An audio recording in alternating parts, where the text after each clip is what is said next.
Hello and welcome to part 3 of Soup to Nuts Planning and Executing an SCA Feast. In this session, we're going to go over developing the schedule, thinking about logistics, and the actual execution on the day of the event. Quick, I am Vitra Tris Calcules. Here's a little about me slide.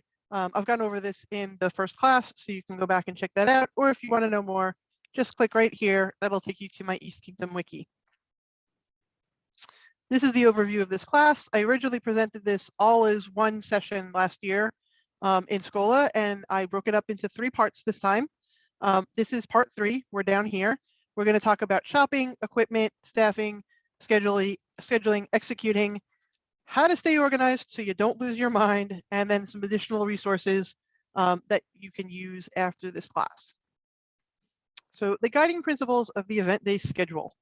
You are dealing with limited resources. You only have a certain number of people, stove burners, ovens, prep space, fridge space, etc. So you have to do some fairly precise time management. So you want to work with the event steward to figure out what time the food will be served and work backwards from there. I can tell you that Master Joel Messerer has an excellent class on portioning, scaling, and how to time this. That covers it extensively, and I linked that in the additional resources section. I watched it, he explains it even so much better than I could, and it's almost identical to exactly what I do. So I'm just going to send you over to check out his class. It covers things like to cook and slice like one roast at home is a few minutes to slice it and serve it. Doing that for 11 tables of 8 takes a substantial amount of time. So you want to build that in. So you have to build in the wiggle room because cooking a feast at scale takes more time and complexity than cooking for smaller groups. And it's often different techniques than you're used to. For example, gallons of water, like normally you put a small pot on the stove to make pasta. Gallons of water do not boil as quickly as a few quarts without specialty equipment. Things are going to come up in the schedule that are beyond your control. Court ran long, court ran short. Suddenly everybody's they've just been sitting through morning court at coronation and it ended a little bit early and now they're like, where's lunch? Keep in touch with the event steward as the day goes on to make adjustments. The steward should be coming in to check on you, once an hour, once every hour and a half or something like that, just making sure that you're still on schedule. If you need to send a runner or make a phone call or whatever to talk to the person running the event to make sure that you are staying on time with their vision for when things are going to hit. People. How do you best make the use of the people who will volunteer in your kitchen? You want to write down a list of all the tasks to be performed. And I'm a project manager by trade. I work in IT and I'm a project management professional. So making a list of tasks and building out a work breakdown structure makes sense to me. It may not to you. You may have a different method for doing this, but I would say be as granular as you can to be able to easily delegate tasks. You want to create like a blank volunteer schedule and think about how to fill each role. What skills are needed for how long, what time during the day. Like I said in part 1, at one point, Uji showed up first thing in the morning and I was like, here's, I don't know, 6 dozen eggs, separate all the eggs, all the yolks from the whites. And he sat there and, studiously separated eggs for hours. You want to schedule staff for surge points during the day. So right before day board goes out is going to be a really busy time while you're getting everything into, serving trays and platters and utensils and all of that. And you want to think about how many people can reasonably fit in the kitchen at once. We were talking during the break about, a kitchen trailer being great for primitive sites, but those are really set up for, it's like a galley kitchen for 1 or 2 people. It's not really meant for the scope of what we do at the SCA. Super important to have dishwashing help all day long. You want to be, washing things and putting them away as you use them. And if people show up at your door, which when we talk about in section 1, like how to get involved, if people show up and they're like, I can chop, I can peel, I can, separate eggs, I can, make little cubes of cheese, be able to either hand them a task or tell them what time to come back to help. Oh, I need somebody to be, I don't want to say peeling potatoes because we don't really serve potatoes, but, peeling carrots, peeling parsnips, cutting up, vegetables. Please come back in half an hour. I'll have a task for you right then. So you want to, recruit people, and you want to have a schedule of, simple tasks, like, concrete tasks that you can hand to people, even if you have to teach it to them. If you have the time and somebody's like, I really want to help, but I'm not sure what I'm doing. If you have the skills to teach someone how to make cubes of cheese, take some time, start them off, check in on them, develop that volunteer.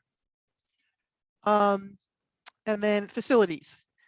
What time does each component need to be in what space? For example, things can be chilling in the fridge or the cooler. You can be boiling, sauteing, frying, searing on the stovetop at the same time that you're roasting or baking something in the oven. Are you grilling on the barbecue? Did you set up a smoker outside the kitchen door at the Estonia house? Where is each dish during the day? Like, where are the ingredients? Are they in the fridge? Are they actively being prepped on the table? Are they on the stovetop? And you have to plan to avoid the conflicts based on the 2018 St. Andrews making, both the squab pie and the turkey parts.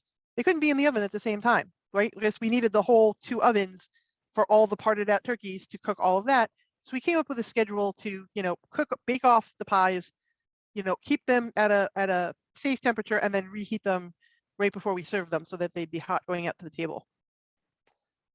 That is basically wrapping up the event day schedule. Again, I cannot stress enough, take Master Joel's class, because you'll wind up with like a spreadsheet of, this goes in the oven at this time. We need people at this time. This is how we're portioning it. That's that. Leadership in the kitchen is so important. You want to make your kitchen a place where people want to volunteer. You want to make it inclusive, welcoming, inviting. There's a lot of soft skills and team building and leadership involved in that. Keep you cool. Don't get frantic. You have your schedule. You have your wiggle room. You set the tone for the kitchen. So keep it upbeat and treat people with kindness and respect. If you have people who are coming in and they volunteered to wash dishes for an hour, and you see that they've gone well beyond that hour, make sure they take a break. Go outside. Go visit the event for a little while. You only signed up for an hour. I appreciate the extra help, but I don't want to keep you here all day. Be inclusive. Skip the in-jokes or be prepared to explain them if you're adding someone new to the crew. I have a set group of people that I cook with a lot in An Dub, and we still try to invite, other people to come join us. So, skip the in-jokes. Plan ahead to work within the capacity of your team. This means that if you don't have, I'm trying to think of a task, but if you don't have somebody who knows how to make sauces, don't plan sauces in your menu. If there's something fancy, but you don't have somebody to pull it off, just don't leave it in the menu. And make sure there will be a quick but easy pace for most of the day with some fun crunch times. Like the crunch time is exciting to me. Like right before day board goes out and then right before, the first remove of the feast goes out. You don't want that to be stressful. You don't want that to be, I've been slogging all day. I am, tired and miserable. Keep it upbeat. You set the tone. Foster a sense of camaraderie and teamwork. You can name the team. At one point, I cracked wise and was like, I'm bringing the A team, to cook this event. And now there's an unofficial group of us called the A team that, we show up and cook events. A couple times we've had like matching embroidered aprons. That was something that one of the cooks paid for like out of their own pocket. We have shared soundtracks that we listen to in the kitchen sometimes. Always praise in public, correct in private. If somebody cops an attitude or makes a mistake or burns something or says something inappropriate, don't call them out in front of the whole kitchen. Pull them aside, cool it off, and show your gratitude throughout the day. Thank people before, during, and after the event. Do it genuinely. Thank them specifically for what they did, and make sure that their excellencies know who helped out, so that they can in An Dub, that's so that they can get the little bronze ducks and stuff like that. One second.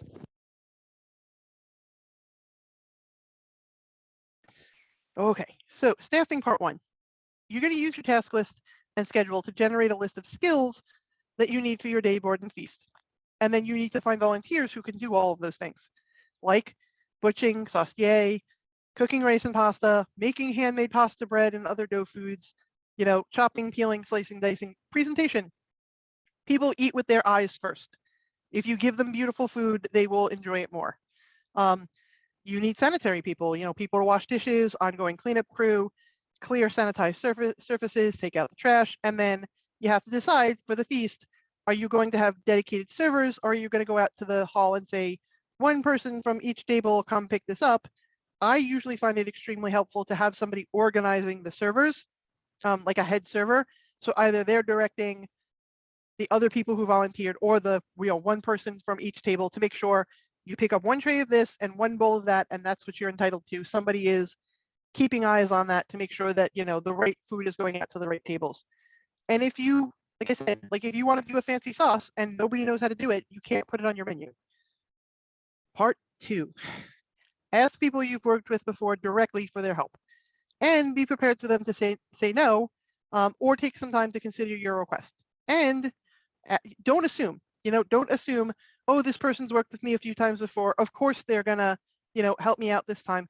Be respectful of people's time and be respectful of their need to say no, and ask far enough in advance that you can continue to look if you need to. I like to advertise on social, say, like I did for this class, like I'm holding this class, come to my class. I'm cooking this event. I'm looking for some more help doing X, Y, or Z. Recruit more people than you think you need. Someone is going to have an emergency. Something is going to happen. You want to make sure you have enough backup help, and you want to know who those people are who are at the event, who maybe you didn't ask, or if they turned you down, don't ask them again. But like maybe you didn't ask them and you have a need for their help for a couple hours. You can go out into the event and be like, hey, I'm stuck. Can you help me out a little bit? And don't assume that everyone will be available to you all day. Set up a schedule and confirm the commitments. So, I know Uji is showing up first thing in the morning and is going to separate like dozens of eggs. Like, know who you expect during the day and don't assume that you have them for the whole day. Questions, comments, leading in the kitchen, recruiting, directing staff. Okay. Yeah, actually, go ahead. Yeah, I do more than separate eggs, by the way. Uji absolutely does so much more than separate eggs. I just keep calling on that one example because it was such an undertaking that day. It really was an example of, oh yeah, this isn't going to take any time at all, and then it took a long time. I'm always happy to see Uji when he shows up on the day of the event. So, event day schedule sample. Post this where everybody can see it and check things off as they're done. They don't, it should not rely on you having the only secret copy of the schedule for the day. Okay, so Crency, this was a schedule I did for, and why don't I have there's a Zoom button? Weird. This was my schedule for Cressy. This was a smaller event, 10 o'clock, cut up cheese and salami, 10:30, bake the bread, 11 o'clock, part out the chickens. This was, and then simultaneously things that happen at the same time. At the same time that we're cutting up apples and onions, we're starting the pot of water for the sausages. Simple event. Scoppy event. Day board, start time, finish time, who's doing it, what time is being served. Mix the gnocchi dough, start at 10 o'clock. That's going to be Monkey and Anastasia.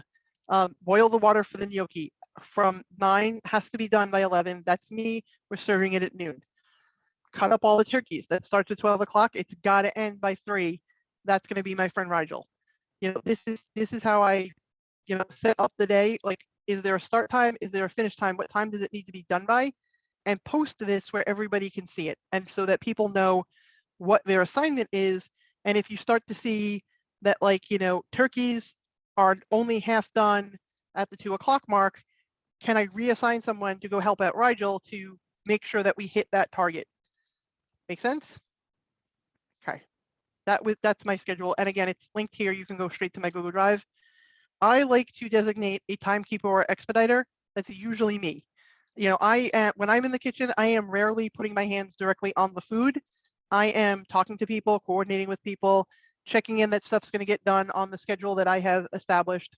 Crunch times are going to be at the beginning of the day to get lunch out, and then the hour right before feast is served, and then throughout dinner. It's going to be fast paced. It's going to be, got to get the stuff in the oven, out of the oven, on the plates, out the door.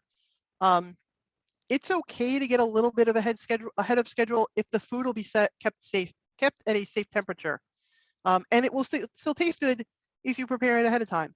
like I said, we baked off the squab pies, stored them, at the right temperature, and then popped them back in the oven to warm them up right before we serve them out. And then to your first course, and then each subsequent course should be prepped to go 25, 30 minutes later. And then Expediter works with the head server to coordinate when dishes are plated. The full feast should take about 2 to 2.5 hours start to finish. And you're gonna have lulls during the day. It's you're gonna have time where you can just things are moving along, and then you're gonna have some crunch times, and you got to make sure you have all hands on deck when those crunch times are coming. What is my next slide? Lessons learned in the trenches. Tour the site before committing to cooking at the event. We were talking during the break about the coronation site for Ozer and Fortune's coronation. It was challenging.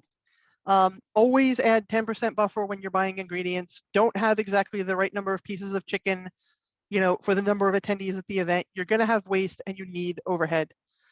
Recruit more volunteers ahead of time than you think you need. Someone is going to have an emergency. One reason or another. Again, time does not scale. Figure out how long it really takes to carve meat for 100 people, or leave it up to the table. In a lot of cases, I just put the whole, unless you can't. So when we did turkey, we figured half of a whole turkey for each table. So that was all butchered ahead of time. Always part out the chicken. Always it's in red. Same thing with the turkey. We parted it out, cooked the pieces, because the wings cook at a different rate than the breasts and stuff like that. We reassembled all the parts on the platter and then sent it out to the table. And it was on them to finish carving it, at the table. Same thing with chickens, same thing with small birds and stuff like that, or roasts. They're going to hold their moisture better if you cook them, heat them, and then they cut them at the table. People love to eat bread. An Dubhaigheiann especially, I don't know what it is about ducks and bread. They will eat a loaf per person if you let them. Rice is definitely going to stick to your pot if you try to use the regular steaming method. The method you use at home for making a cup of rice does not scale to making rice for 100 people. It's the pasta method. Save yourself the headache of soaking and scraping that pot. Checklists are everything. Have a plan. Be flexible and adaptable. Build in extra time if you can for unexpected curveballs. And if you at all can, separate the logistics and the expediter from the head cook if at all possible, so that somebody is keeping time and somebody else is directing the actual act of cooking food. Nice to have and little extras. Food decorations. Edible flower. Don't put anything on the plate that you can't eat. Edible flowers are okay. Butter molds in the shape of a duck. Having sliced limes and lemons to put in the water pitchers for the tables, that helps the tap water taste. If you're putting out pitchers of water and stuff, secondment or other non-alcoholic beverages at the table are kind of nice to have. Like I said, in An Dub, we have tablecloths, we have the little stands for table numbers. I mentioned, matching aprons, printed or calligraphed menus for each table. And we did, for that SCA event, we did menu booklets for the event. So we handed everyone, they were folded paper and then sewn. So somebody took on, Suzanne actually, my peer, took on sewing all of these menu books together. We printed them out and then gave a cookbook to everyone who came to the event. Butter duckies. We put out little Wasn't pats of that the butter. event that Hawks Reach sewed all of them for you? Maybe it might have been Hawks Reach. I thought Susan had worked on those. I think Lily also worked on them.